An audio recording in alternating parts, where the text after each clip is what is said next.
अस्सलाम वालेकुम एरीज, मैं हूं हारिस अज़मी, प्रोफेशनल एस्ट्रोलॉजर। आपकी खिदमत में हाजिर हूं इस हफ्ते की एस्ट्रोलॉजिकल कैलकुलेशंस लेकर।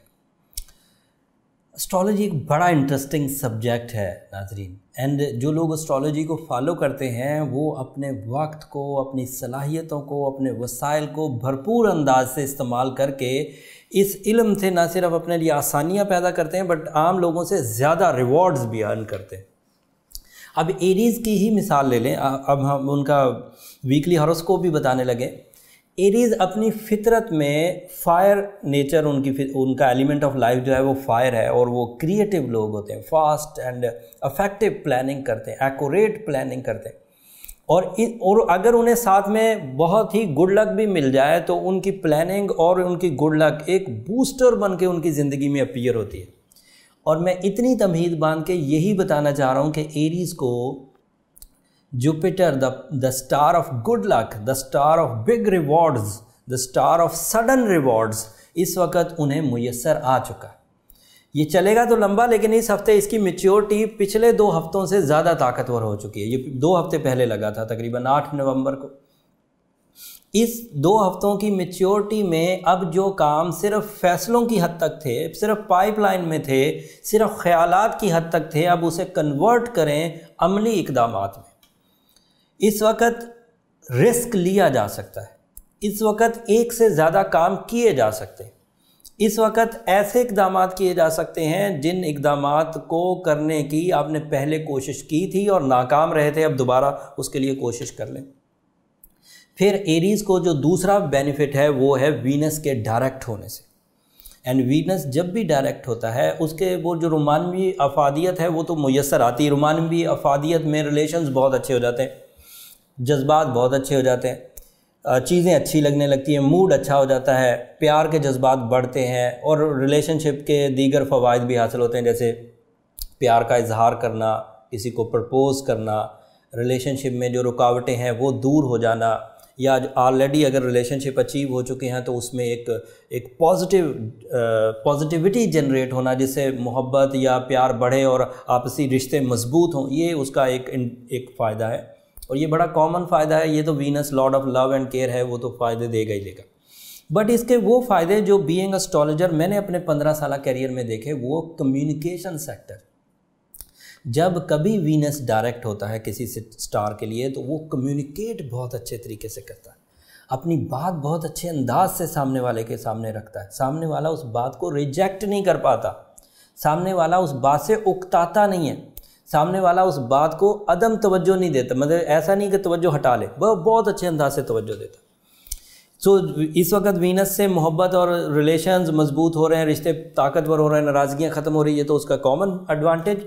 और जो स्पेशल एडवांटेज है उसमें कम्युनिकेशन सेक्टर का इंक्रीज़ करना, सोशल कनेक्शंस बनना, अपीयरेंस पॉजिटिव होना, ये रहेगा। एक और खबर है लेकिन वो थोड़ी मनफी खबर है, वो है मरकरी का रेट्रो होना।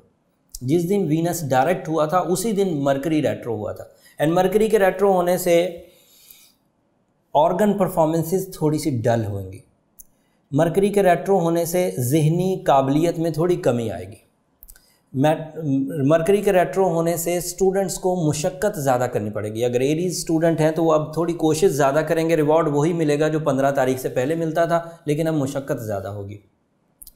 थोड़ी तवज्जो में भी कमी आएगी, कंसंट्रेशन का कम होना, थोड़ा आईक्यू लेवल भी डाउन हो सकता है कि चीज़ें उलझी सी नज़र आएँ। जो चीज़ें पहले बहुत आसानी से समझ जाते थे वो अब थोड़ी सी मुश्किल से समझ आएंगी, लेकिन इसमें परेशान होने की ज़रूरत नहीं। पहले वो फ्यूल बहुत फर्मली, बहुत फास्टली हमें मिल रहा था, अब ज़रा स्लो मिल रहा है, लेकिन बहरहाल मरकरी है तो इसी सोलर सिस्टम का हिस्सा, सिर्फ चाल ही अपनी उल्टी है, उसकी थोड़ी कमज़ोर हुई है, लेकिन बहरहाल वो अभी भी सपोर्ट कर रहा है। लेकिन आइंदा कुछ दिनों में वो थोड़ा और कमज़ोर हो जाएगा, तो फिर स्टूडेंट्स को जब एग्ज़ाम देने होंगे तो प्रॉब्लम्स होंगी, कुछ चीज़ याद करना होगी तो प्रॉब्लम्स होंगी।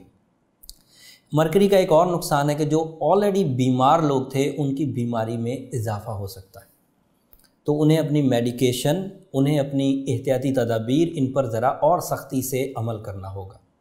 इसमें ज़्यादातर लोग जो 46 साल से ऊपर के हैं वो फंसेंगे, या जो 8 साल से नीचे के हैं वो ज़रा उसमें ज़्यादा प्रॉब्लम में आएंगे।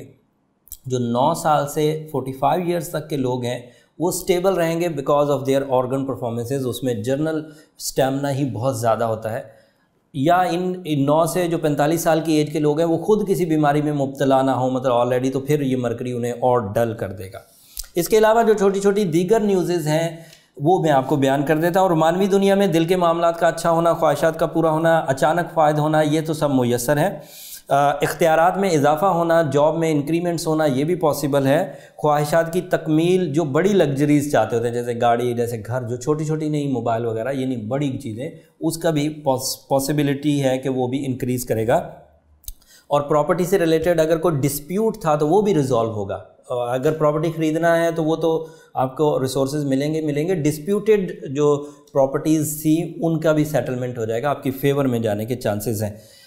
जो बुरी खबरें, जिसमें सेहत की एक बुरी खबर सुनाई, वहाँ एक और बुरी खबर हो सकती है कि ऐसा हो सकता है कि आप बहुत प्रोग्रेसिव हैं और इस प्रोग्रेस की वजह से कुछ जेलसी फैक्टर्स उठ जाएं और उस जेलसी फैक्टर की वजह से आपको थोड़ी मुश्किल हो। उसके लिए भी अपने आप को थोड़ा स्टैब्लिश करें, थोड़ा प्रोटेक्ट करें, अपनी स्पिरिचुअल स्ट्रेंथ भी इन्हेंस करें। Blue sapphire is the ideal stone. मेरे 15 साल कैरियर में सबसे ज़्यादा effective for the Aries blue sapphire है। 8 से 10 कैरेट पहने, 30 साल वाले लोग 8 कैरेट पहने, 40 साल वाले लोग 9 या 10 कैरेट पहने, 30 साल से कम है तो 7 कैरेट पहने, 7 कैरेट से कम, फिर इससे ज़्यादा कम पोटेंसी फिर असर नहीं करती। तो 7 to 9, 10 कैरेट मैंने सारी तरतीब बता दी, उस तरह पहने।